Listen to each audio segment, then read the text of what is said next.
Petit Jornal. Inteligência e irreverência em doses diárias.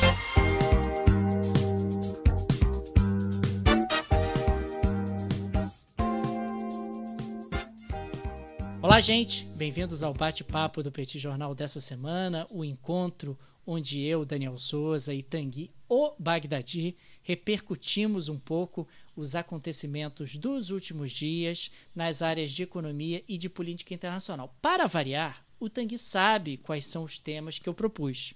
Eu não faço a menor ideia de quais temas o Tanguy propôs. Eu acho isso muito injusto. Já queria deixar aqui o meu protesto, Tanguy. Tudo bem? Tudo bem, Daniel. Então, eu vou te falar quais são as minhas pautas. Ao longo do programa eu vou te falando e aí você fica ciente e aí fica tudo de boa. Você fica com tudo já esquematizado. Eu interajo e eu me viro pra interagir. Eu improviso aqui na interação com você. Pô, Daniel, mas você é um cara bom de interação, cara. Você é um cara bom de interação. Assim, eu só sei sua pauta porque quando ficou de você puxar a pauta foi uma tragédia. Você não puxou a pauta direito.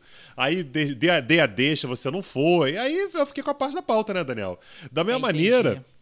A gente está completando 5 anos de Petit Jornal esse mês agora, né, Daniel? Tudo isso? 5 anos? Tudo isso. 5 anos, cara. 5 anos te aturando. 5 anos, exatamente. E aí, assim, teve vezes que eu tentei fazer essa puxada que você faz aí do início e ficou horroroso. Ficou horrível. Então, assim, a gente tem que saber a vocação de cada um. Você para comandar a pauta, Daniel, é uma tragédia, um horror, uma coisa horrorosa. Então, deixa essa parte comigo. Tá? Cada um tem as suas vantagens competitivas, né, Tanguy? A gente respeita isso.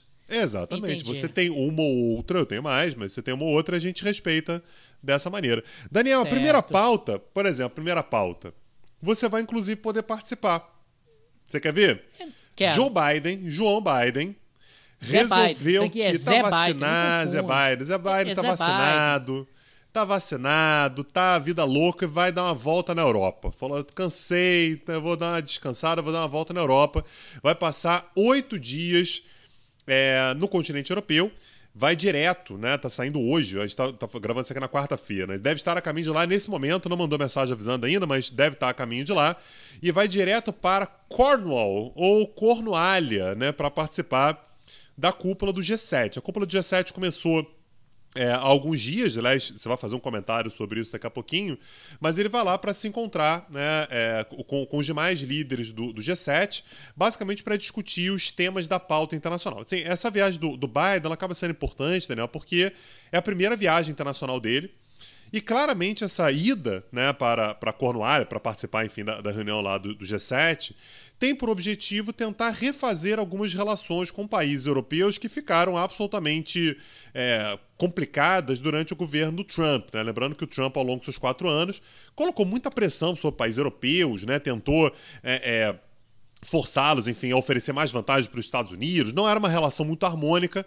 então Biden vai lá gastar o latim dele para tentar harmonizar um pouco mais as relações. Agora, eu tenho certeza que você vai trazer novidades para a gente, Daniel, sobre o que o G7 combinou nos dias anteriores à cúpula. Ilumine-nos, Daniel, vai!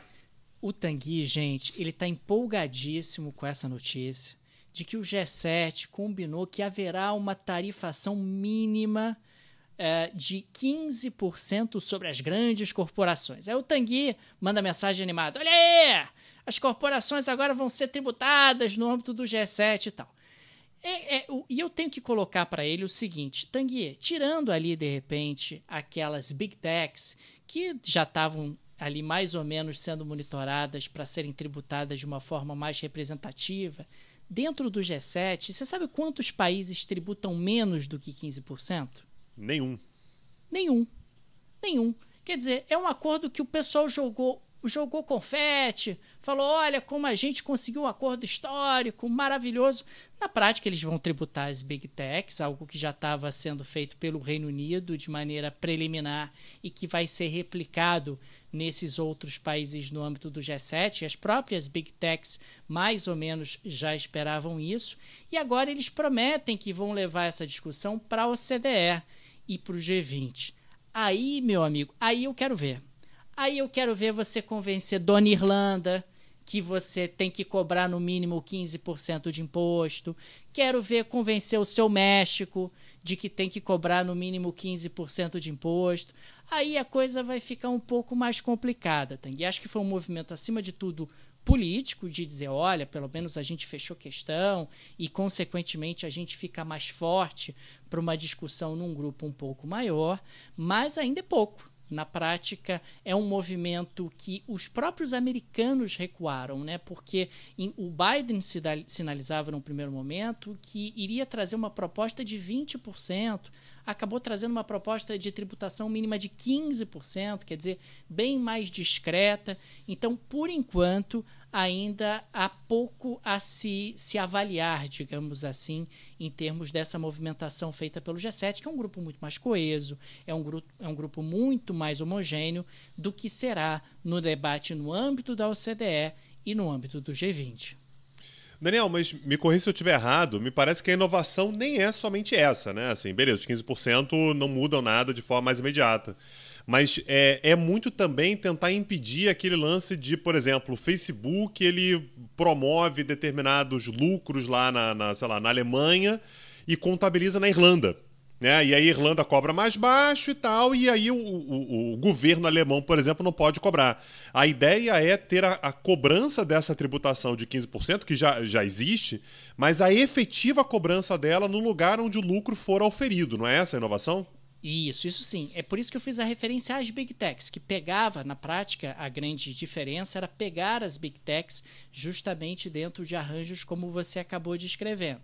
Quer dizer, se houve ali uma operação na Alemanha, tem que haver uma tributação na Alemanha. Quer dizer, você não pode simplesmente operar na Alemanha e fazer a tributação na Irlanda, porque na Irlanda a tributação é menor. Isso sim, isso acaba sendo um aspecto diferenciado.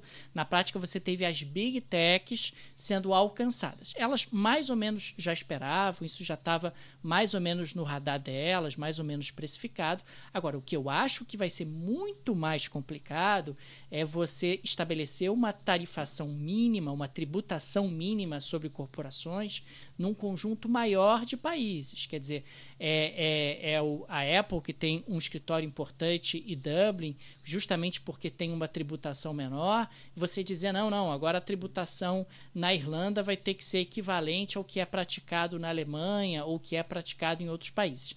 E isso eu já acho que vai ser uma discussão muito mais complicada de avançar, justamente porque alguns países acabaram se especializando ao longo dos últimos anos em atrair empresas, investimentos e geração de emprego justamente através de uma política de tributação mais baixa.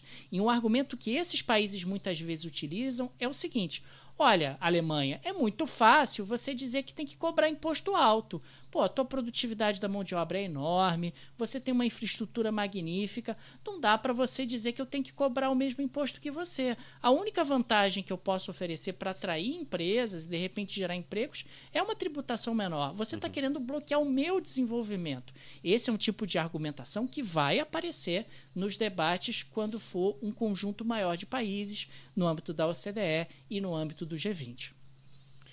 Daniel, e outra coisa que Zé Biden vai discutir lá na Europa, né, junto com, né, os demais países do G7, lembrando que não são apenas europeus, né, tem Estados Unidos, Canadá, Itália, França, Reino Unido, Alemanha e Japão, né, além dos Estados Unidos.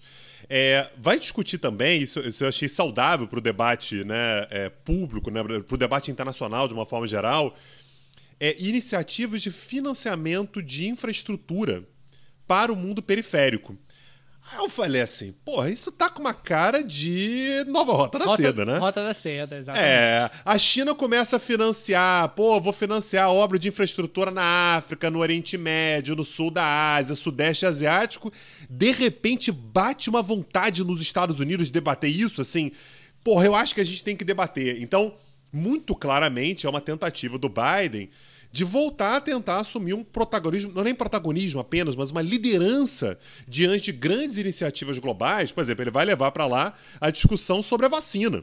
Os Estados Unidos ficaram para trás na discussão da vacina, não na vacinação. Na vacinação, os Estados Unidos pularam na frente, são disparado o país mais beneficiado pela vacina, mas em termos de vacinação global, os Estados Unidos ficaram para trás da Índia e da China. Ora, o Biden vai propor agora não apenas uma discussão sobre infraestrutura global, principalmente para países periféricos, mas prometeu também que vai apresentar um plano global para vacinação. Veja você os milagres que a China consegue fazer, né? Os Estados Unidos querendo se isolar, não veja bem, né? Governo Trump e tal, de repente você tem um governo Biden que sente que se continuar deixando o corpo fora, se mantendo distante, né, das grandes iniciativas internacionais, não tem vácuo, né? A China vai ocupar esse espaço e, portanto, o Biden está utilizando ali o grupão de WhatsApp, né, o grupo de WhatsApp da diretoria, né, os poderosos da parada, para conseguir exatamente se destacar. Ele vai encontrar também... Que cavalo de pau os Estados Unidos estão dando ao longo desse início de 2021, desse primeiro semestre de 2021 na gestão do Zé Biden. Ele vai encontrar também com Boris Johnson, né, vai reafirmar, enfim, a relação especial, principalmente no momento pós-Brexit, assim, o Reino Unido vai precisar de apoio. Ele vai encontrar com a Rainha Elizabeth II, Daniel. Eu fiquei sabendo que eles se conheceram no longínquo ano de 1978. Já eram idosos os dois, né? Mas se conhecem pessoalmente desde 1978. A Rainha Elizabeth já tinha 30 anos de governo, já. Já tinha 30 anos de mandato. O Biden também já devia estar beirando os 60 anos na época, mais ou menos. Então, assim, vai ser uma outra relação que ele vai fazer, mas nada disso vai ser o ponto alto da viagem. Ele vai se encontrar na cidade de Genebra com o senhor Vladimir Putin. Vai ser o ponto final da viagem dele. Isso vai acontecer no dia 16 de junho. Ele já vai ter passado pela OTAN, ele vai para Bruxelas, vai ter uma reunião na OTAN. De novo, na OTAN vai ser sempre a mesma coisa. Falar de China, falar de Rússia e pedir para os europeus gastarem mais com defesa. Isso aí é papo de sempre, né? Isso aqui a gente tem 5 anos de Petit Jornal. Tem 5 anos que a gente fala a mesma coisa. Tem que gastar mais com defesa, não sei o quê. Mesma coisa. Mas logo depois ele vai se encontrar com Putin. E aí, muitas perguntas nos Estados Unidos, Daniel, sobre o que se espera de um encontro entre o Biden e o Putin. E eu achei ótimo o editorial que o New York Times fez hoje. O que o New York Times disse não esperem que o Putin, queira estabilidade. O Putin não quer uma relação estável. O Putin, ele quer controlar a agenda. Ele quer poder mudar da noite para o dia, ser mais afável, depois ser agressivo e tal. Então, a gente vai ter que olhar mais para a postura do Biden do que exatamente para a postura do Putin. Basicamente, o Biden vai falar sobre ataques cibernéticos, vai falar sobre Ucrânia, mas vai ser um encontro bastante curioso de ser encontrado, né? A Lídia está falando aqui, encontro do Zé com o Vlad, né? Vai ser realmente um baita encontro esse que a gente vai ter pela frente no dia 16 de junho. O pessoal ficar ligado aí. Quer dizer que você, Tanguy, o Bagdadi, está sugerindo que ele, Putin, está querendo tumultuar. É isso. Que ele vai para o encontro com o Zé Biden para tumultuar. Para espalhar boato, para confundir. Não, é isso. Não é isso. Veja bem. O que eu não estou querendo sugerir é que ele é um político previsível. Aí eu também acho que eu estaria, né, eu estaria tirando o mérito do Vlad. Você tá fazendo. É um elogio, claro. É um elogio, claro. Você imagina se eu vou criticar Zé Biden. O Zé Biden não, o Vlad. Em hipótese alguma eu faria isso. Jamais faria isso. Então, Daniel, eu quero saber sobre inflação. Tá tendo inflação, não tá tendo? Até pouco tempo a gente estava sem inflação, está controlada, tá tudo de boa, tudo tranquilo. Como é que tá a situação aí, Daniel? Me conta. Tanguy, já tem muito tempo que eu não falo de inflação controlada por aqui. Já estou reclamando da inflação há muito tempo, que os preços estão subindo, que eu sou uma pessoa... Você é um cara reclamando, né, Daniel? Você reclama de tudo também, só vem aqui para reclamar. Então, Tanguy, assim, vamos partir da premissa que você já reclama das coisas mesmo. Ao contrário de você, eu sou uma pessoa que gosta de supermercado. Eu gosto do supermercado, fazer compras, olhar os preços, comparar preços, fazer compras em mercados diferentes, pegando as promoções. O Daniel vai no supermercado, pega encarte, sabe aquele negocinho de desconto direto no caixa? Ele pega encarte do outro supermercado e vai no caixa e reclama de coisa de 3 centavos. 3 centavos, ele pega lá, esse aqui não, esse aqui tá 1,98 lá, tá 1,95 aqui. Como é que é? Eu quero os 3 centavos. Gente, ele manda chamar gerente para conseguir 3 centavos de desconto, Daniel. Isso é uma vergonha. Isso é uma... Tudo bem, continua aí. Vai. Então, o fato é que eu tenho acompanhado esse processo de alta da inflação e essa semana foi divulgado pelo IBGE o IPCA do mês de maio de 2021 e você acabou tendo uma surpresa negativa. Você teve uma alta de 0,83%, que é bastante para um único mês. Mas o pior não é isso. O pior é que nos últimos 12 meses a inflação no Brasil pelo IPCA tem 8,06% de acumulado. Então, estamos falando de um Brasil que está com uma inflação acima de 8%. Lembrando que a meta de inflação para esse ano é de 3,75%, com uma margem de tolerância que vai até 5,25%. Portanto, o Banco Central vai ter enorme dificuldade para cumprir a meta de inflação nesse ano de 2021. Está cada vez mais claro que houve um excesso no que diz respeito à política monetária no ano passado. O Brasil aumentou muito a oferta de moeda, fez uma política monetária excessivamente expansionista e a pressão inflacionária acabou vindo. Claro que uma parte da pressão inflacionária desse último ano tem relação com o dólar que acaba subindo bastante dentro de um contexto onde você bota o juro no chão no Brasil e faz uma política monetária muito expansionista. E mais recentemente tem a questão da energia elétrica. A eletricidade no Brasil está subindo bastante. A gente está com um problema aí de reservatórios vazios no Brasil. Isso aumenta o custo da geração de energia elétrica e isso está sendo repassado para os consumidores. O fato é que a inflação se tornou um problema importante da economia brasileira nesse ano de 2021 e o Banco Central muito provavelmente vai continuar aumentando a taxa de juros ao longo dos próximos meses para tentar fazer a inflação convergir para patamares um pouco mais baixos e mais próximos à meta estabelecida pelo Conselho Monetário Nacional. Então, os rentistas têm motivo para, sei lá, ficarem felizes nesse momento, né? Rentistas como você, né, Tanguy? Você é uma pessoa sim. Que fica Tá. dizendo, Não, esqueci. Daniel, você fica me perguntando, Daniel, o juro vai subir? Aí eu falo, vai subir, Tanguy. Então vou esperar para aplicar com um juro mais alto. Isso você não conta para os amigos, para as pessoas que estão nos assistindo, que você é uma pessoa que fica especulando, querendo saber qual é o melhor momento para ficar ganhando em cima do juro. Eu tenho que contar isso aqui para as pessoas. Enfim, Daniel, outro cenário que eu acho que a gente não pode deixar de olhar essa semana agora, Daniel, é mais uma vez Israel, né? A gente comentou na semana passada que o Naftali Bennett, né, finalmente tinha conseguido montar o governo. A vez de montar o governo era do Yair Lapid, né? Só que o Yair Lapid, que é um político de centro em Israel, montou um governo tendo o Naftali Bennett, que é um cara da direita, bem à direita, aliás, segundo ele mesmo, mais à direita do que o próprio Netanyahu, conseguiu finalmente montar o governo. E aí, na semana passada também, eu trouxe a informação aqui de que o Knesset, né, que é o parlamento israelense, tem 120 cadeiras, e essa composição que montou o governo tinha 61 parlamentares, ou seja, o mínimo do mínimo do mínimo necessário. E aí, Daniel, o chefe do Shin Bet é o serviço de segurança interna de Israel, alertou que, olha, fazia muito tempo que eu não via um risco tão grande de violência política por causa da posição absolutamente agressiva que vem sendo adotada tanto pelo Netanyahu quanto pelo seu partido, que é o Likud.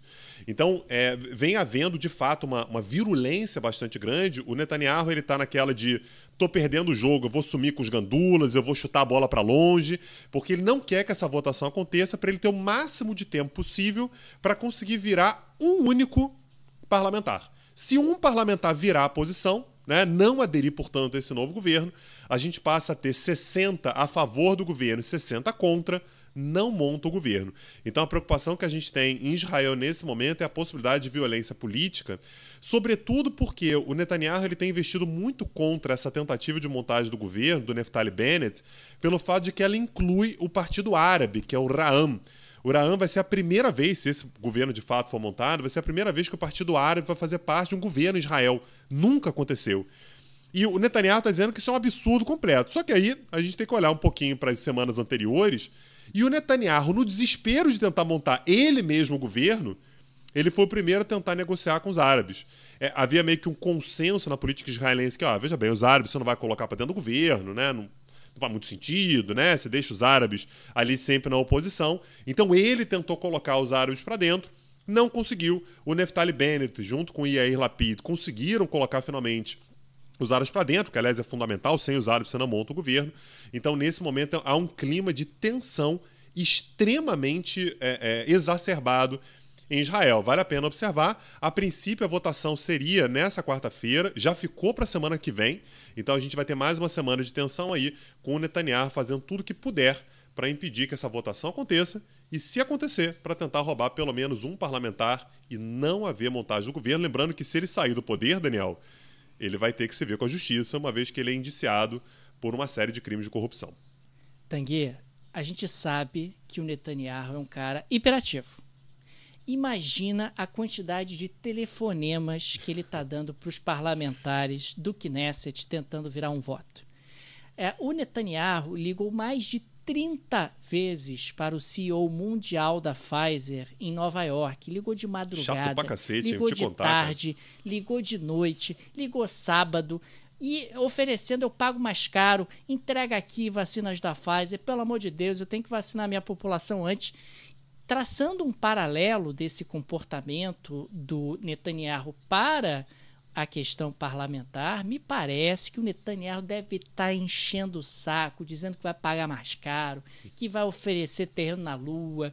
O que o Netanyahu não deve estar fazendo nesse Knesset é brincadeira. Se ele não conseguir virar um voto, é porque realmente o tempo dele se esgotou e ele não tem mais um mínimo de base e de apoio para se manter no poder.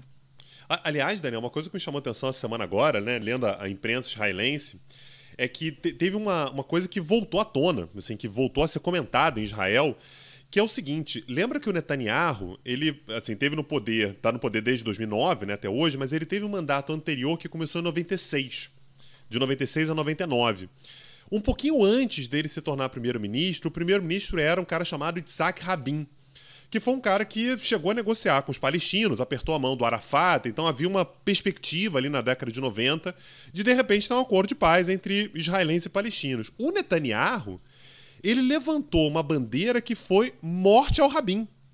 Ele falava abertamente, ele fez passeata, fez marcha, cartaz e tal, morte ao Rabin. E um pouquinho depois o Yitzhak Rabin foi assassinado. Óbvio que o Netanyahu lavou as mãos, falou assim: não tem nada a ver com isso, era uma morte ao Rabin, figurativa, política, né? Política, né? E tal. Mas, assim, na prática, muita gente em Israel hoje vem dizendo que, olha, esse lance de incitar a violência política, como tem acontecido nesse cenário de agora, não é exatamente uma novidade. O Netanyahu atualmente está com 71 anos, tenta imaginar o vigor que ele tinha para esse tipo de manifestação quase 20 anos atrás, né? Então, na verdade, mais de 20 anos, né?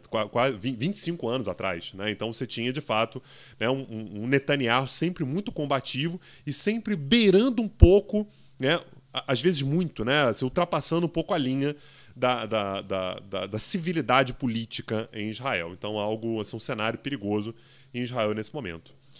Daniel, eu queria que você falasse um pouquinho sobre a origem dos brasileiros segundo a tese do presidente Alberto Fernandes. Conta pra mim de onde nós viemos. Peraí, deixa eu ver se eu entendi. O Alberto Fernandes, ele disse que os mexicanos vieram dos índios, que os brasileiros vieram da selva, e que os argentinos chegaram de navio. De navio, que aí é mais civilizado. Isso. Entendi. Achei que pegou mal, né? Pegou um pouco mal. O Fernandes, inclusive, veio pro Twitter e deu aquele migué, né? Falou: não sabia. Ficou ofendido.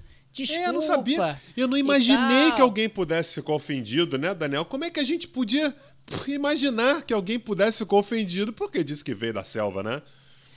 Imagina, enquanto nós, argentinos, viemos de navio, etc. Viemos de navio, Nós somos muito superiores. Muito superiores a vocês. Mas o que eu queria contextualizar é que isso entra dentro de um contexto que já não está bom entre Brasil e Argentina, né? Existe uma briga aí em relação à tarifa externa comum do Mercosul.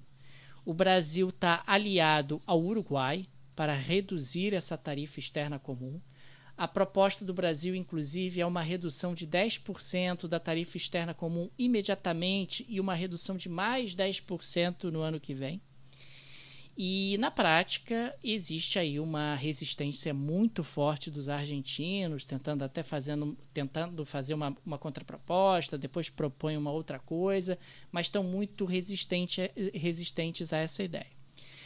O Brasil argumenta, junto com o Uruguai, que a tarifa externa comum do Mercosul é muito alta, o que é verdade.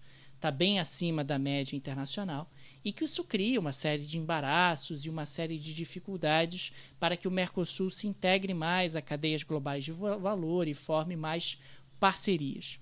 O Uruguai, em particular, não tem nenhuma pretensão de ser uma potência industrial. O Uruguai considera, inclusive, que pode celebrar bons acordos comerciais com grandes mercados, porque a produção uruguaia não assusta esses mercados, por exemplo, a União Europeia ou os Estados Unidos. Puxa, a carne uruguaia vai inundar a União Europeia. Não vai, né? Não tem o mesmo volume que o Brasil, por exemplo, teria, e o Brasil, sim, assusta alguns produtores ao redor do mundo.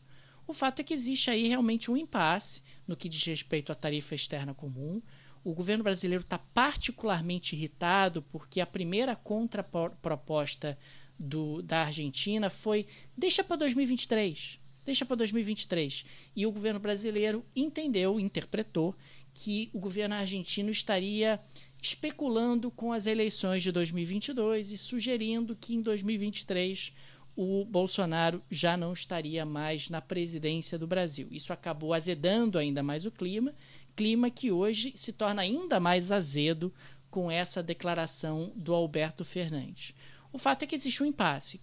Brasil e Argentina, neste momento, pelo menos, querem coisas completamente diferentes em relação ao Mercosul, com o Brasil alinhado ao Uruguai e o Paraguai alinhado à Argentina. Quer dizer, a divisão é literalmente ao meio, né? Uruguai e Brasil, nesse momento, utilizam o argumento de que, olha, o Mercosul, da maneira como está, virou uma camisa de força. A gente não consegue celebrar acordo comercial com ninguém, a gente não consegue se integrar com ninguém, a gente está com uma tarifa externa comum muito elevada, então vamos tentar repensar esse troço, porque não dá para a gente ficar fechado aqui entre nós quatro o resto da vida, porque isso foge, inclusive, ao espírito original do Mercosul lá na década de 90, que seria nós juntos buscarmos mercados em bloco e, consequentemente, termos uma condição de negociação mais diferenciada e mais competitiva. E essa, inclusive, que você falou sobre a redução da TEC, Daniel, é a proposta mansa do Brasil, né? O Brasil ele chegou a falar em ter a possibilidade de cada estado negociar os seus próprios acordos comerciais, o que significa, na prática, acabar com a TEC. Se o Brasil puder, por exemplo, fechar um acordo de comércio, de livre comércio, vou chutar aqui, tá, com o Japão, né, que não seja via Mercosul, o Brasil vai aplicar determinadas tarifas para produtos japoneses que são diferentes daquele do Mercosul. Isso, na prática, significa acabar com a TEC. O Brasil deu uma recuada, não, beleza, a TEC fica e tal, mas a gente precisa reduzir a TEC. Como você falou, a TEC é de fato alta, né? A tarifa externa comum do Mercosul, ela é significativamente mais elevada do que a média internacional.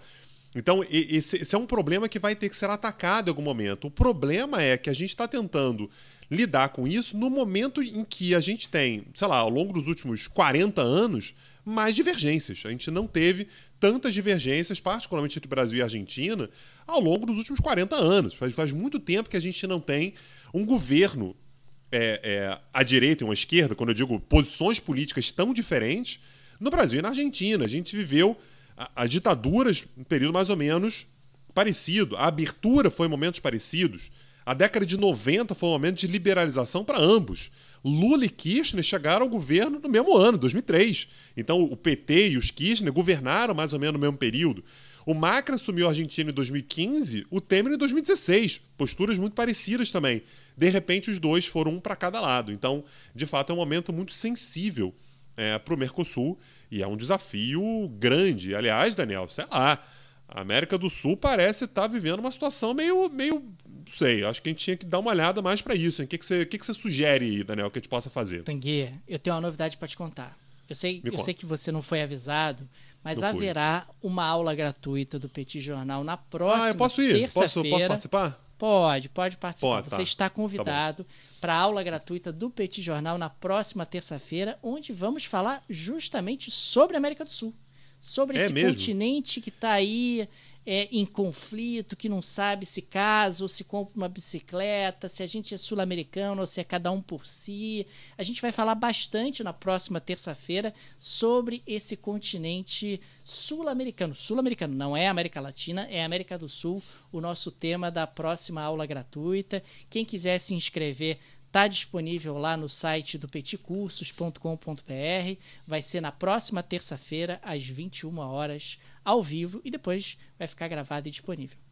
Bom, o Daniel não falou o nome da aula, eu vou falar, tá? O continente insatisfeito, o que une a América do Sul. E aí o objetivo, né, Daniel, a gente conseguir...